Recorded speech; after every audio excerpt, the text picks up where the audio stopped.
Far up in the north of Sweden, where the forests are dense and the rivers run wild, there is a small family-owned company forging bright ideas. 250 years ago, one man's great idea started a long journey, and since then the people of the company have taken on many challenging tasks. Today, thousands of customers all over the world depend on this company to get the job done. With their innovations, forestry machines can climb mountains and maneuver through wetlands, and at the same time be ground-friendly, consume less energy, and minimize environmental impact. With their innovations, graders and snowplows can keep our roads safe for driving year-round, with reduced fuel consumption and less need for salt on the roadways. With their innovation, construction machines can take on tougher jobs thanks to high-performance wear edges and wear bars that protect and cut where it's needed most. The name of this company is Olofsfors, and this is their story.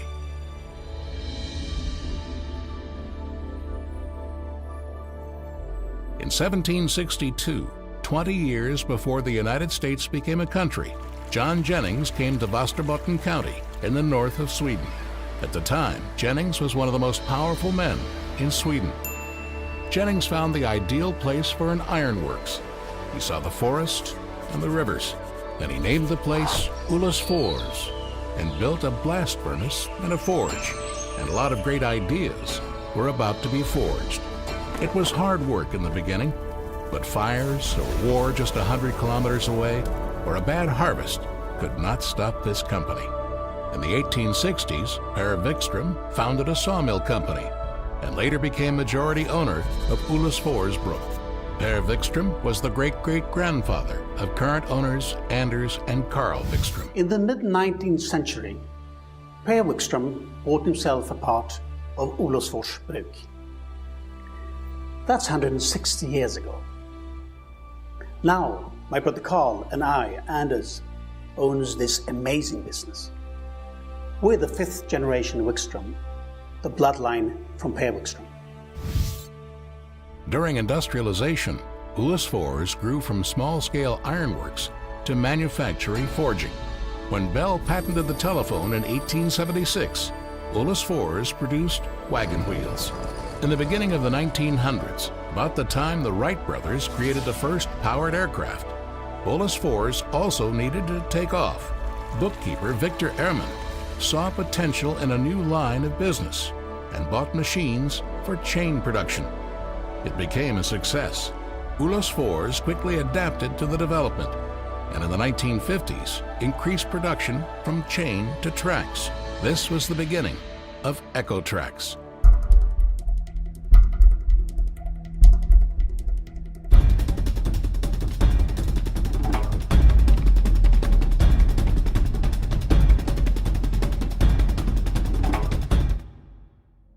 In the early 1970s, things really started to happen. Large investments were made to double production capacity. Another important innovation was the use of boron steel in their products, giving Olofsfors a competitive edge. This is another example of how Olofsfors has been adopting new technologies, new methods, and embracing change. Adopt and change. Olofsfors was now on a roll and ready for more. Ingmar Stenmark conquered the slopes, and Olofsfors acquired Systems Fedland, one of their biggest clients, who produced a well-known Tracks brand with a large market share, giving the company a great position. Closing the 1970s, Olofsfors was now ready to widen their product portfolio, this time launching cutting edges and wear bars. It took a couple of decades for the brand to be born, but this was the birth of Bruksite.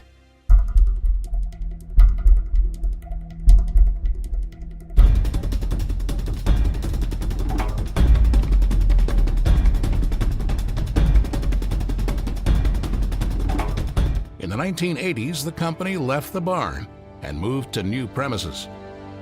Olofsfors was separated from the Masonite Group in 1982. Per Wikström bought the entire company and ensured that the 120-year-old industrial tradition of the family would go on. The company continued with new product development. In the mid-1980s, a door opened and P300 entered, an edge for snowplows and motor graders.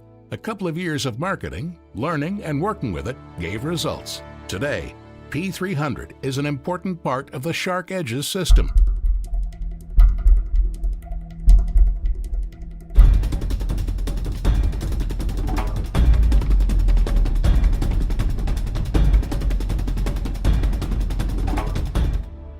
In the late 80s, sales were strong and new investments in production equipment were made.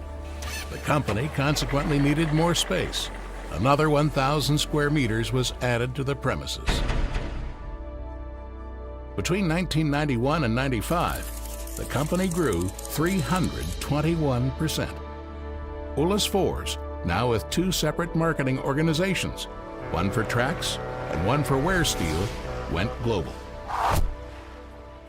In the beginning of the new millennium, Olofsfors made their largest investment ever of 75 million Swedish crowns to create a fully automated production line for Tracks. With this, Olofsfors doubled capacity. Since 1970, the company has gone from 6 to 165 employees and increased its turnover from 2 million Swedish crowns to 450. Some things haven't changed since Jennings saw that stunning view of nature back in 1762. These pristine rivers and forests are at the heart of where we live. We need them, and we need to take good care of them. In this ever-changing market, we also need to deliver quality products, search for innovative ideas, adapt, and change. Olofsfors has been forging good ideas since the start. What ideas will carry us into the future? What ideas do you have? Olofsfors, forging bright ideas.